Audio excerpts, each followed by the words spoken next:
कायद्यानं काय तुम्हाला हात जोडून आमच्या तुमच्यासोबत पाठीशी आहे. आमच्या जेवढ्या दलित संघटना असतील ते तुम्हाला येऊन तुम्हाला भेट द्यायला पाहिजे. अजून काय काम सापडले प्रशासन आणि इतर काय प्रशासनातील अधिकारी आपल्याला भेटलेले आहेत का? नाही भेटले. सकाळी आम्ही निवेदन सकाळी 7 वाजता घेऊन आलो साहेब.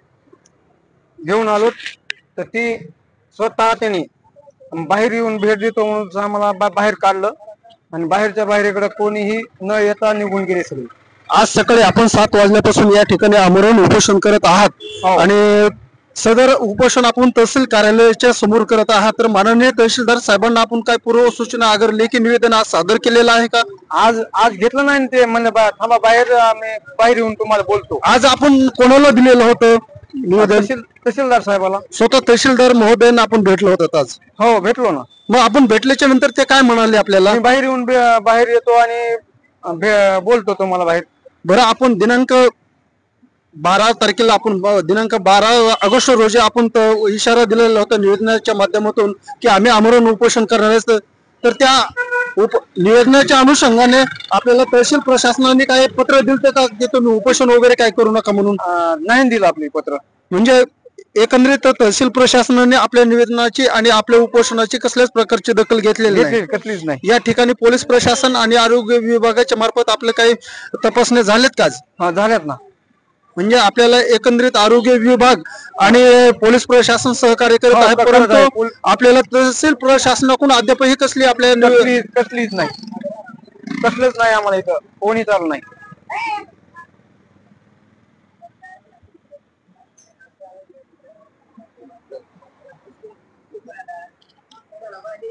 डॉक्टर बाबासाहेब आंबेडकरांचा विजय असो.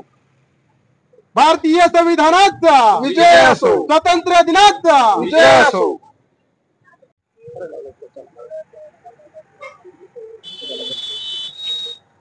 आज केस तहसील कार्यालयासमोर जोळबन येथील पारधी समाज बांधवाचे आमरण उपोषण चालू.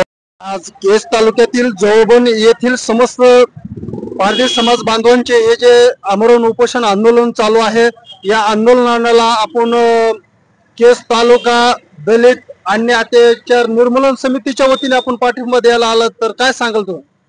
आज या ठिकाणी आमचा वंचित घटक म्हणजे पारधी समाज जो आदिवासी राज्यातून आमच्या बिलॉंग करतो, आज सकाळपासून पाहतोय मी की आज या ठिकाणी तो समाज बसलेला असताना कोणत्याही प्रशासनाच्या अधिकाऱ्यांनी त्यांची दखल घेतली नाही.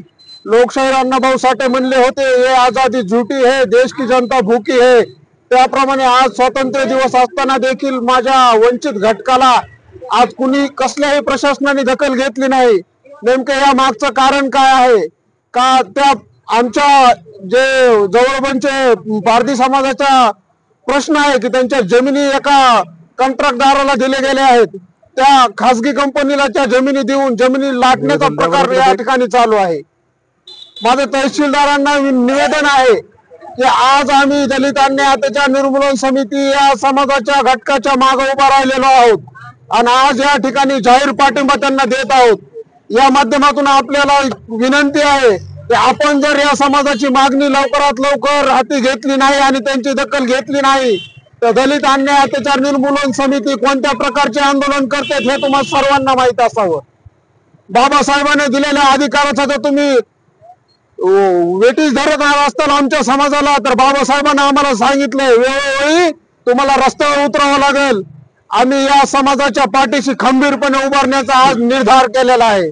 जर तुम्ही आमच्या मागण्या आणि या समाजाला तात्काळ घरे दिले नाहीत आणि त्यांच्या जमिनीवर होणारा अतिक्रमण थांबविलं नाही तर आम्ही रस्त्यावर उतरू. त्या जमिनीवर जो कोणी ताबा करील त्याला धडा शिकवल्याशिवाय दलित अन्याय अत्याचार निर्मूलन समिती थांबणार नाही. या समाज बांधवांनी त्यांच्या निवेदनामध्ये असा उल्लेख केलेला आहे की सदरील कंपनी आणि त्या संबंधित यंत्रणा जे आहेत त्यांच्याकडून या लोकांना हानमार होत आहे आणि यांच्या पूर्वजाच्या तिथे समाधी आहेत त्यांची स्मशानभूमी म्हणजे आपण त्याला बसवता म्हणतो ते आहे, त्यांच्याकडे निषेध आणि पुतळ्यांच्या सहाय्याने व्यवस्था केलेला आहे. त्यामुळे त्यांच्या पूर्वजाचं अवमान झालेलं आहे आणि या समाजाच्या भावना दुखल्या. तर संबंधितांवर अॅट्रॉसिटी ऍक्टनुसार गुन्हा दाखल करण्यात अशी मागणी आहे. निश्चितच या प्रशासनाला आम्ही विनंती करतो, जर तुम्ही आमच्या पूर्वजाच्या अस्तित्व नष्ट करण्याच्या मार्गावर असताल, वर्षानुवर्ष त्यांचे पूर्वज त्या ठिकाणी राहतात, त्यांच्याकडे पुरावे आहेत, त्या जागा त्या समाधीची सर्व धूळधाण उद्ध्वस्त करण्याचं काम त्या कंत्राटदाराने केले. त्या कंत्राटदारावर अॅट्रॉसिटी अंतर्गत गुन्हे दाखल झाले पाहिजेत, कारण हा समाज वंचित आहे आणि एससी समाज आहे, दलित समाज आहे आमचा. त्यांच्यामुळे अॅट्रॉसिटी अंतर्गत त्यांच्यावर कारवाई झालीच पाहिजे आणि तात्काळ त्यांचे जे नुकसान झाले त्या नुकसानाची भरपाई सुद्धा त्या कंत्राटदाराकडून झाली पाहिजे. या समाजाला तिथे जीवाला धोका आहे. त्यांनी त्या निवेदनात नमूद केलंय तहसीलदार साहेबांना की आमच्या जीवाला धोका आहे. मग तुम्ही माणसं मेल्याच्या नंतर येणार का?